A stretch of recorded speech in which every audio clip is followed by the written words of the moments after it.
I'm very happy to be here, and I'm happy to be part of IBTC's conference. It's an opportunity for me, like Nikki said, to interact with students. So on this platform, we might not be able to fully interact, but I'm hoping the few things that I have to say will be enough to probably help you in aligning your decisions or making your decisions or thinking differently, whatever the impact might be. So I'm very happy to be here. I'm not sure, I'm not going to put up any slides. I'm going to be talking. So I don't know how you want to pin me. If you want to pin me and spotlight me in the bigger screen, or you fine with the, okay, that's fine. Thanks, Nikki. Thank you. So because I'm not going to put up any slides, I'm just going to talk through some few points. Okay, so I'm looking at the times that we are in right now. So 2020, we went into lockdowns because of COVID, and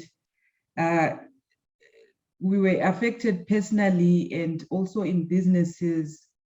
And the predictions that were happening at that point was we are going to have a V-shaped recovery out of COVID. So we are going to dip in terms of economic growth, but we're going to have a sharp upturn out of COVID. That was the thinking.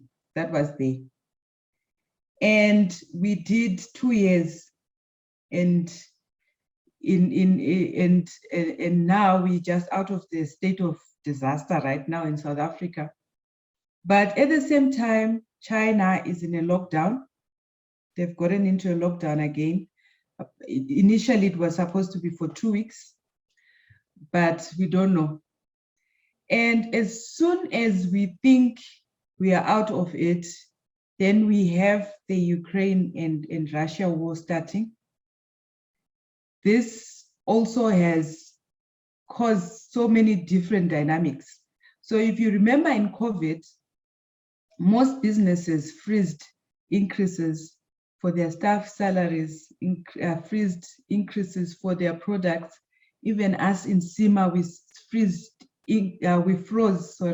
froze increases in our fees, because we were saying as soon as we get out of COVID, we'll then steadily ease into giving salary increases to staff, increasing marginally our fees, and ease out everyone out of this pandemic slowdown that we had. But unfortunately, with the Russia-Ukraine war right now, there's no easing out of this, because all the suppressed inflation due to goodwill by most companies has been accelerated, because now what is in short supply is fuel to any economy. So fuel prices, you can see they're spiraling out of control. If you go to other countries right now, it's really quite unaffordable, and the ripple effect is also on the commodity, the prices of things in shops, So things haven't gotten out of the V the way we were expecting, and the projections in terms of growth are not what we were expecting. This is just a narrative to say there is no certainty anymore. There is always changes. There's always something happening that we need to be mindful of when we are professional finance professionals. I'm believing today I'm really mainly talking to students and not members. So there's so many questions now in this uncertain environment that a student might have. So the question is, I'm spending so much money, I'm investing my time, I'm doing all these things. What does the future hold for me? Is it even worth it? So my discussion today with you is try to remind you on why you started the CIMA journey and where you want to go with it. So some people obviously started the CIMA journey consciously. They really actually thought, what am I getting into? And I'm going to get that, and it's going to give me this. And it's some people, it was quite a less conscious decision. You probably saw somebody who did CIMA and you liked it. And for some, it came probably from a point of desperation, like you really wanted a career change, or you wanted a new job, or you wanted something. But we all end up converging here, whatever our reasons, we're conscious or not so conscious, we end up here. We're all going to spend some resources of ours. We're all going to spend some time of ours. We're also going to give up a few things to be able to get to where we're going. And I just want to remind you of where you are going. So the goal is to end up being a member, having the CGMA qualification, having the designation, being a member of, being an ACMA or FCMA. That's why you started. And consciously, you might know what the value of that is, or you might not know what the value of that. But I want to just take some time to explain to you the value of that. And I quite like that we have got other speakers who are going to come and talk about things that are very complementary to what I'm talking about now, in terms of employability or being in a global space, things like that.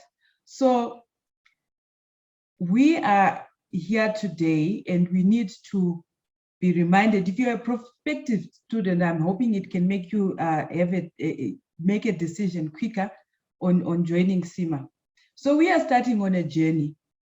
So I'll give a simple example. Somebody, you're sitting in your house, you suddenly decide consciously that you're hungry, or unconsciously that you're hungry, that you want to go to the shops and buy bread. You understand the full value of the bread and what it's going to satisfy for you.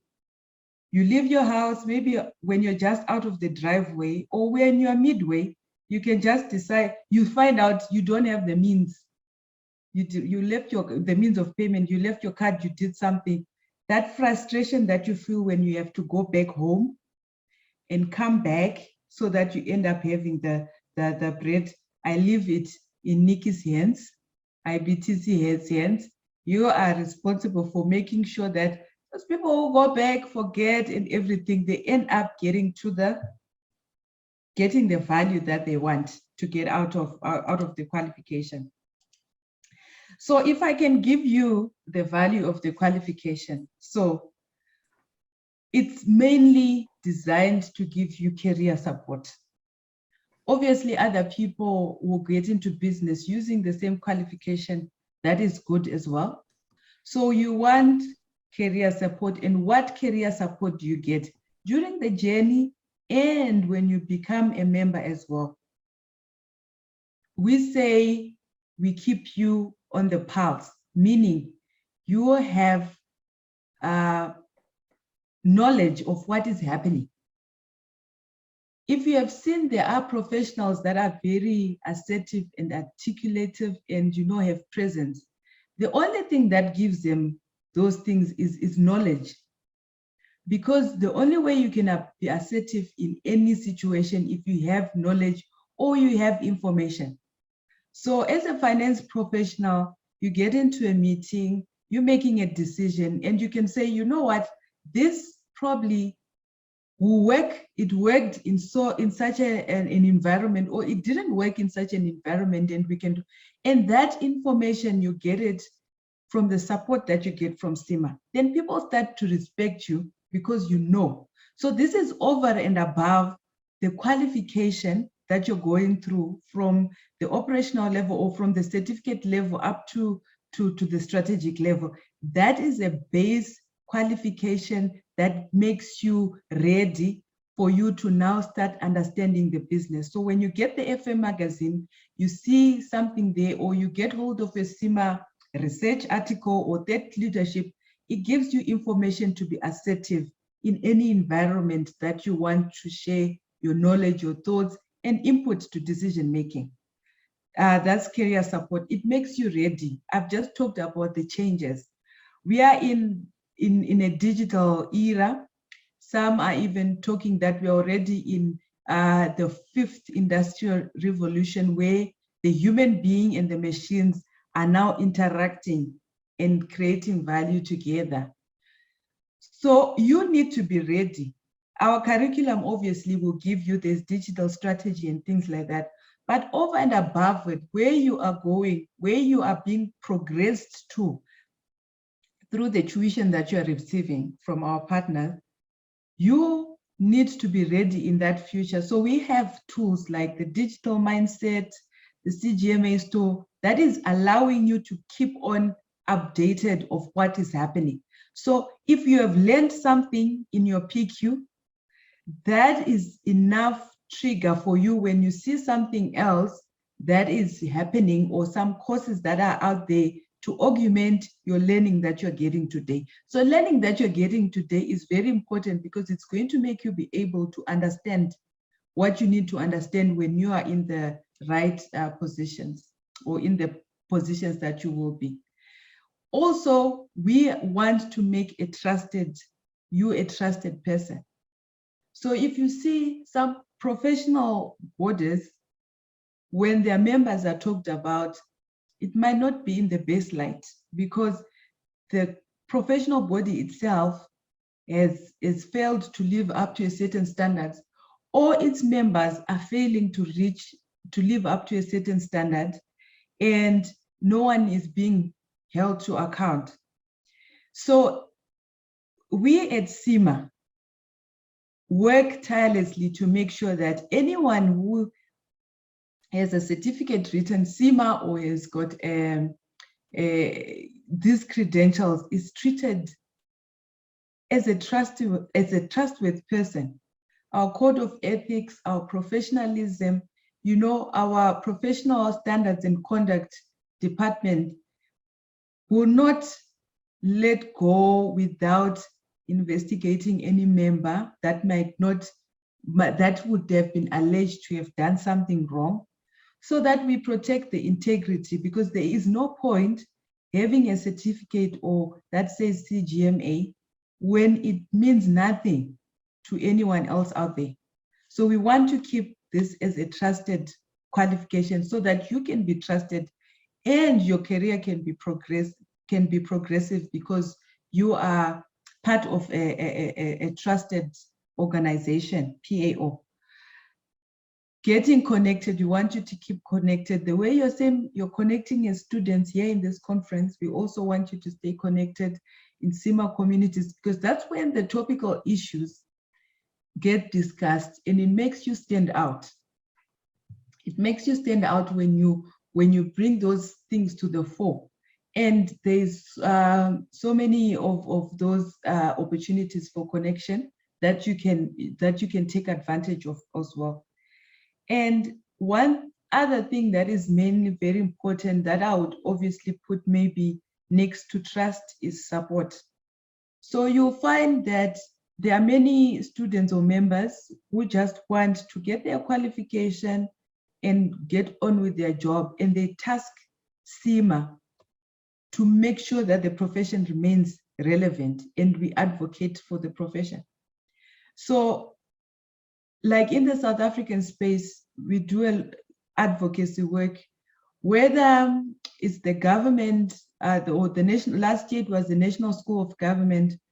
We had a paper that we had to comment on in terms of how to professionalize the public sector. We are there because we need whoever is in government or who's ever making a policy about CIMA to know that there is about the profession, the finance profession, to know that there is a CIMA that is very active and therefore its members also would need protection.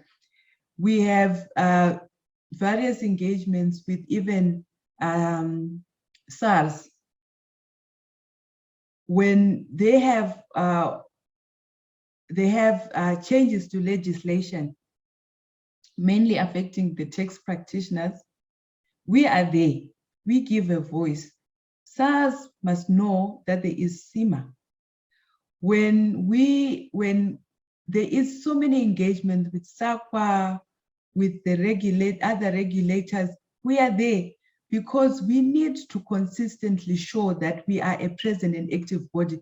And we do that to protect and support the professional who has gone through our qualification. We want it to remain relevant. Last year, or is it 2020? Yes, I co-signed a letter to the President of South Africa with our management accounting CEO, Andrew Harding, where we gave some advice on what the government can do for economic recovery. So that is important as an advocacy, because we don't want tomorrow for a law to be passed, maybe in South Africa, and say only this professional body is for accountants, because they are the only ones talking, they are only ones interacting with government.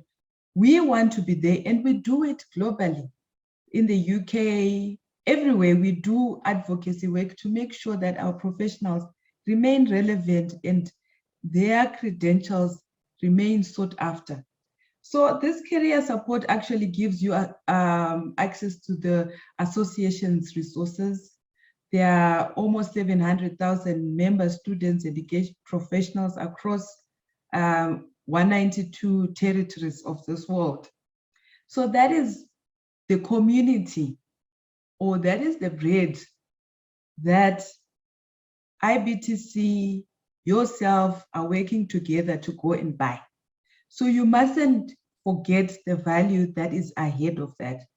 And because of the kind of the theme of this conference, I want to maybe speak more on the global employability support, because I think it's a good value proposition for students who want, or members who want to work abroad.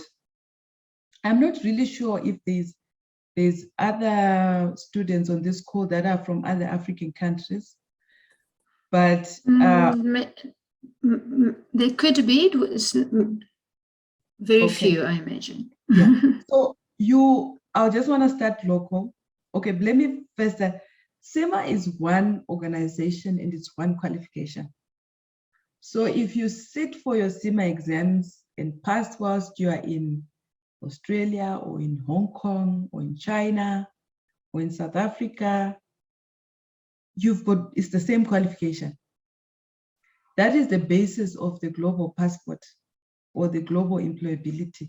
It's the same qualification. And in terms of this global employability, this is a joint effort between us, CIMA, who must enable it, and the student must put the necessary effort for it. So if you get a CIMA qualification, it's a passport for you to go into certain things, or certain countries, or certain jobs that you might like. But you also have to do something about it. It's not a matter of saying, I'm going to go back to IBTC or I'm going to back to CIMA because I've got the qualification now. No one is coming to take me to XYZ. There's also a part that the student has to play. So, but we play the enabling role. So collaboration with other IFAC bodies is what we do. Like in South Africa, we've got an MOU with CICA. We also recently became part of the National Council of ABASA. For the people who know ABASA, they've always been advocating for the chartered accountants. But the National Council is now open to all accounting bodies because there is a realization that there's not only one accountant or one type of accountant. There are many types of accountants, and they have to be so showcased as such. And in terms of other support, we got the Global Career Hub. It's not just for job postings, no. It will teach you how to position yourself on LinkedIn. It will position yourself on your CV, on preparation for your job interviews. I had one of my relatives moving to the UK 2 years ago without understanding the UK job market, but managed to get placed really quickly because of using the Career Hub. Then we have got other things like mentoring. I know for Canada, they actually have a mentoring page on their website, CIMA Canada, where it's telling you how they will support you if you want a job in Canada, because the qualification is one qualification. Whether you've gotten it from South Africa or from elsewhere, it's one qualification. They tell you how to position yourself and things like that, because it's such a global qualification. However, you have to do something as the student. Make sure you value the time and money that you're spending on CIMA, because unless you're super rich, there's always something that you could use that money for. So make sure, utilize the resources that we have that help you with progression. Work hard to progress in the shortest possible time, because then it becomes cheaper for you in terms of time and money. Then in your own environment, work hard so that the CIMA brand complements your own brand. Because if you just wave the CIMA brand, but your personal brand is not working so well, you're going to get to a point where you want to blame someone for not doing something for you. You're going to want to be like a disgruntled person, but you need to walk the journey. Your tuition provider, IBTC, is here to help you and hold your hand so that you get there. CIMA is also there to make sure that even after you leave IBTC's hands, you are still supported as a professional. And you also as a person, you need to make sure you work hard for the kind of future that you want, that is enabled by what is provided. So with that said, I hope, Nikki, I didn't take up too much of your time.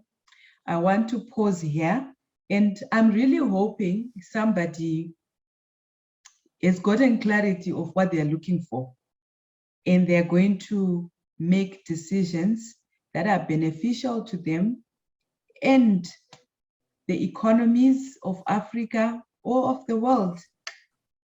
Thank you very much. Thank you, Tariro.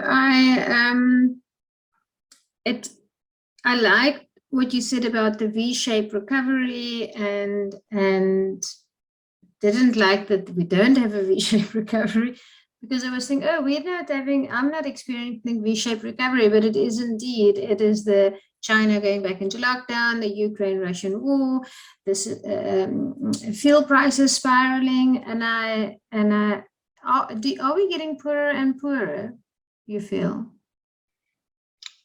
We probably are not in the best shape that we were 2019.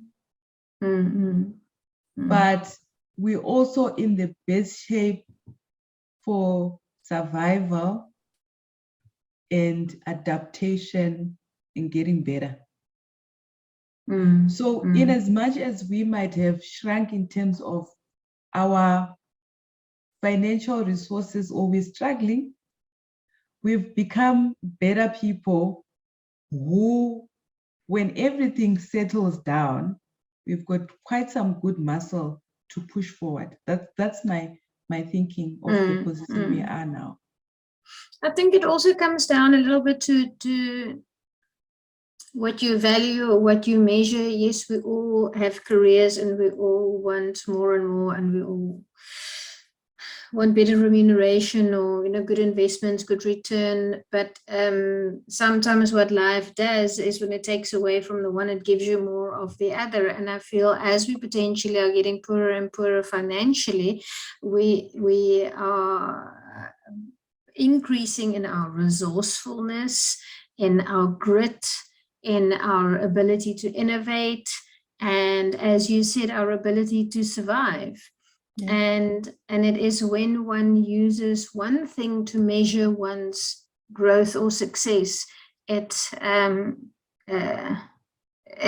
no way to do it. You will probably always be disappointed if, you know, nobody uses just one measure. You can't just use one measure to measure your business. You can't just use one measure to measure your own career success in life. And we have some remarkable stories in a later session about, I don't want to say South African resilience and South African innovation and grit, but it is at the very least African, because I think we are a very resourceful people in a resourceful continent, and it's potentially true globally that people can tap into that part where they,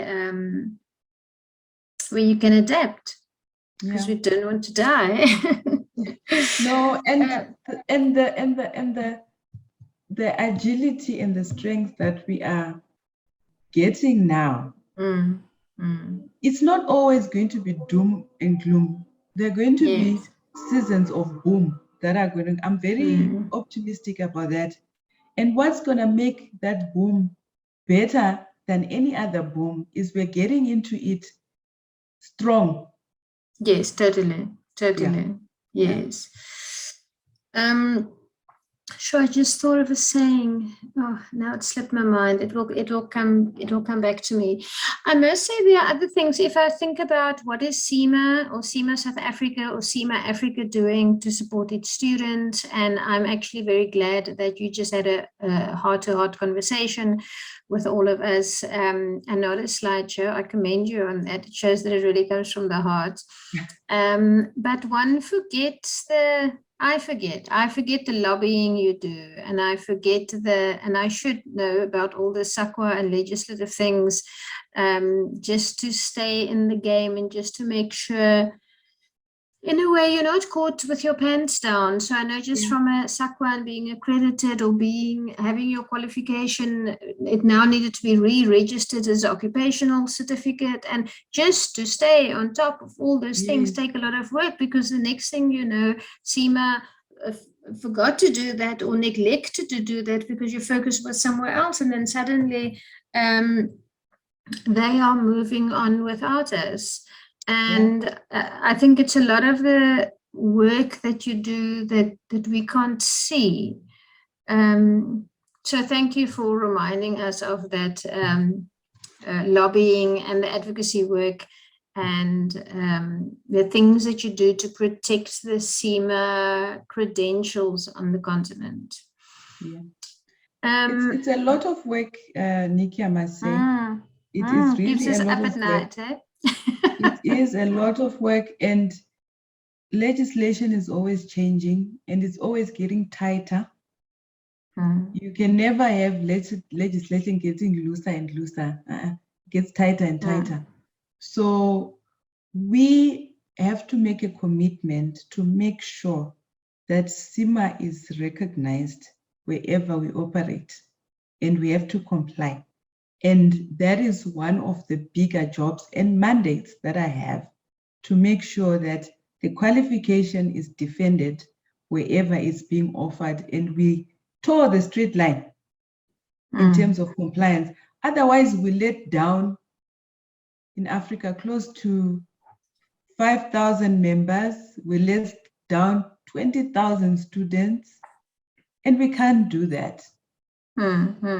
So when you see CIMA is still there, you must know we are working tirelessly to make sure that it remains there.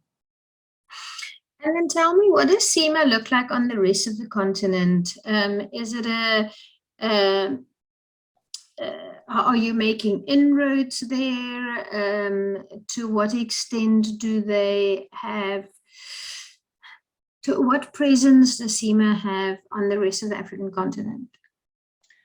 Okay, our presence is mainly within, we are quite huge in Southern Africa. So our South Africa obviously is number one in terms of members and students. Then we've got a significant number of members and students in Zimbabwe, in Botswana, in Zambia. And in terms of Central and East Africa, we've got presence, but it's not as big as what we are like in Southern Africa. And then West Africa is growing quite fast there, with our regional office, our offices in Ghana and Nigeria. So there is quite some traction in those markets. But our base, maybe because of the history as well, our base is also is mainly in Southern Africa. And we would want to really expand everywhere, but every pocket has an end. Resources are always a problem. But if we had the opportunity and the money to go everywhere, we would. So, yeah. And the CIMA, they, just like in South Africa, mostly compete with one or two local qualifications or professional bodies, or does every country have its own challenge because they each have their own professional qualification which they may favor? So CIMA is a global qualification, and it's a guest in every country. That's those 192 countries that I talked about. We are a guest there, except for the UK. Sure. So in the UK, we are at home. We've got our royal charter. We are the sought after. In other countries, they, especially in Africa, there is laws protecting the local body. So you'll find in other countries, the local body is actually the regulator as well. Unlike here in South Africa, where we have ERPA and CICA and other professionals. So we have quite some competition across the countries we operate in. However, we have a competitive advantage. Most of the accounting bodies, they are financial accountants. Yes. Not management accountants. And the competitive advantage is becoming more and more apparent, because now you understand that the normal financial accountant scope is now very limited. And the finance professional that we want right now is what they are calling the T-shaped professional. Broad understanding of many things and deep understanding of maybe one expert thing. So management accountants, very broad understanding of strategy, risk management, financial accounting, management accounting. And we've got deep understanding of obviously the management accounting function, which makes us steps ahead of everyone else. So it is also that communication that we constantly want to get out of the market, that yes, it's good for you to say you compete with this, we compete with this, but ideally, really, we are competing with no one, because we are the leaders in management accounting. And management accounting is of the future. If you look now, CFOs in other organizations are not even financial accountants. You've got engineers. Why? Because they're looking for that T-shape. But if there is an engineer and there is a management accountant who's a T-shape, who is more likely to become a CFO? I would think a management accountant, because you are in the finance anyway. I like so much what you are saying. I like, maybe you're just a good public speaker, but I'm so enthused now, because that whole competitive advantage is that you are playing a management accounting game, and CIMA is the leaders in management accounting. And the rest, typically, when you go to other countries, they will typically be in financial accounting. And they can fight it out amongst themselves, but they almost haven't discovered management accounting yet. And I've got 100 questions. Why it's, I feel like it's the time for the management accountant. But I talk so much. I like everything that you're saying. I also used to explain to someone, when I would explain to them, I can't remember, MBA or chartered financial analyst, then I would say the qualification is a foot wide and a mile deep. And then the other one, I would say it's a mile wide and a foot Wide. deep, or something like that. And now you are actually just like CIMA, combining business and finance. You've just taken my mile deep and my foot long and changed it into a T shape. But it's actually exactly the analogy that I was looking for. It is indeed a T shape, very deep in finance and very broad in its scope. So somebody also says, you know, CIMA even has a module or a chapter that teaches you about negotiation skills. So they do negotiation skills and I don't know, change management, people management. It is really, really wide. I really Let me tell enjoyed you that. from personal experience. So me, I'm a chartered accountant, okay? And I'm a CIMA student. So I did my CIMA exam in Feb. I must tell you, when I started for the CIMA exam, my mind, the way things became different, because my studies from the past, I'm not taking away anything from my CA, it's a good qualification. But what I'm trying to say is they are different. So when I did my first strategic mock exam, when it was marked, I was told, you know what, you need to postpone your exam. I was told politely, though. I know that story. I don't know your story. I have just seen this movie before. Tell me. I would advise you to postpone your exam. And I realized why I had to postpone my exam, because the way the brain is wired is not the same. So I said, no, I'm not going to postpone the exam. I'll write and fail and write again and pass, but I'm going to put my best foot forward. And that's when I really started seeing, you get a question, my lateral mind will be like, I'm going to answer it like this, like this, like this. But in the same question, I haven't thought, I need to think about ethics. This is a question talking about something else, but when I'm answering, I need to have a broader view. I need to be talking about ethics. I need to be talking about IT systems. In the same thing, I need to be talking about something else. What's the impact? What is the impact on a value proposition? What is the impact on the strategy that's going to happen? What is the impact? So I got a big shock, you know, because I'm seeing this is a totally different qualification and it's demanding different things from me. So it's okay. People are always saying, oh, how do you compare with this? CIMA does not compare. CIMA is a leader in management accountants who are proper business partners, because when an IT, a COO opens their mind, or CIO opens their mouth talking about their digital strategy, a management accounting has input there. When the internal auditor or the risk manager says something in a meeting, a management accountant would have a perspective. And that is our uniqueness. That is our uniqueness.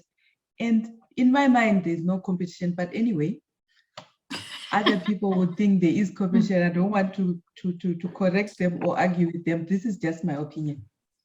You know, it resonates so nicely with with our next session, where there's a speaker. He might even be here. I've got Eugene, and then I've got Bodwe, and I pre-interviewed everybody on our panel, and most of them, and especially the two of them, had these stories about how they had all the knowledge, but before they studied CIMA, and then they studied CIMA, and it just helped them to frame it. It just helps them to, suddenly they could apply it in a different way.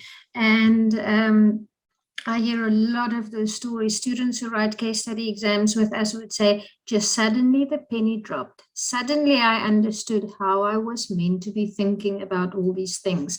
And would you say that it feels to me that CIMA enhances our strategic ability, our ability to think strategically? And that's quite something. I'm talking from personal experience, yes. Nikki, if you don't mind, I just want to switch off my video and put on my light because my lighting is getting bad. Oh, okay. Okay. You do that. I am going to quickly see. I think there were 1 or 2 questions. I know there were some questions about PER and about what do you call it, articles. If I've done my top articles, then do I still need to do this and that? I don't know if we necessarily need to discuss that because we have a PER session on Thursday. But for anybody who can't wait until Thursday, if you've all practical work that is relevant applies, if it was articles or not. So that is the long and the short answer. I do have something from Kay Biko for you, Terero. It says, thank you, Terero, for all the work you are doing for the profession. Then he or she also said, how easy or difficult is it for CIMA professionals to move from Africa to international organizations? I think that's, yeah, you're going to answer that. Sorry, Nikki, there was somebody who had their hands on B, but she dropped the hand. You Hi, are right. Terero. It was Hello. me. Hi. Hi, how are you doing? Thanks for the talk, Terero. I just wanted to say that I'm a CGMA and I studied with IPTC and they helped me qualify. So I would be an advocate for IPTC. I started studying in 2011 and then I moved on to a different school, which I wouldn't mention, but I still ended up coming back to IPTC and they also helped me with my finals, strategic case study, as well as my PER, can you believe it? Because my lecturer from IPTC became my mentor. And the second and last thing I have to say is also thank you to Terero and CIMA for getting CIMA where it is. It's been a long journey since 2011. I qualified in 2014 and I found it extremely difficult to find jobs compared to CAs because most of the job specs were CA all the time. And now in the 2020s, it's usually CA or CIMA. And a lot of companies are really looking for CIMA now in South Africa, I'm talking about, which is really great. I'm so happy that I went this route and I'm so happy that companies are now giving CGMAs the opportunity to also be in very senior positions. However, that being said, I do feel that South Africa has a long way to go because I work with CAs as well and have worked with CAs and they still have this superiority complex over CGMAs. And that's all from me. Thank you. Thank you so much for that. I promise you she wasn't planted. Thank you.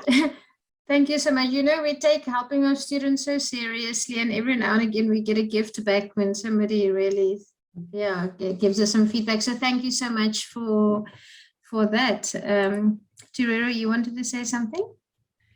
Yes, I wanted to say, you know, it's good to say thank you, Terero, thank you, CIMA.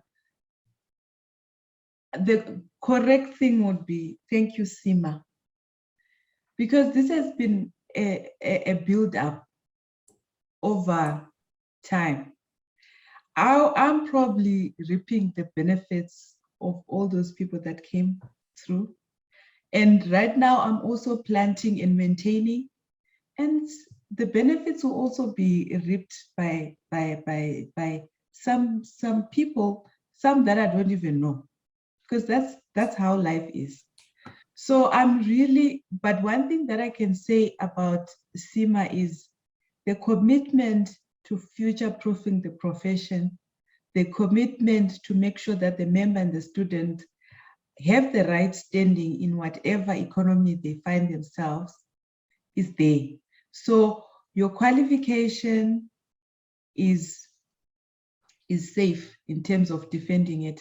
But I will be able to say, sure to accept the thanks and on behalf of everyone else who has worked so hard to get us where we are. Thank Over you. to you, Nikki. Thank you, Terero. We have about 4 minutes left before our next session. I just want to say, very gracious of you to say there were those before you and those after you will benefit. I believe in you, and so does, I think, everybody who could hear you speak tonight. I really think you will be very good for CIMA on the continent. You have that one thing that if you were to join my leadership session tomorrow at 6, if the people tend to join every evening, so those of you who join tomorrow and you attend the leadership session, see if you can spot the thing that I say that is so critical for a level 5 leader, which I believe Terero has. And I'm really not trying to batter you up, but I think you will be very good for the brand. I think you will be good for all the students, and we are very grateful to have you, that you are open, that you are here, that you can chat with us with so much ease, and we are definitely here to support you.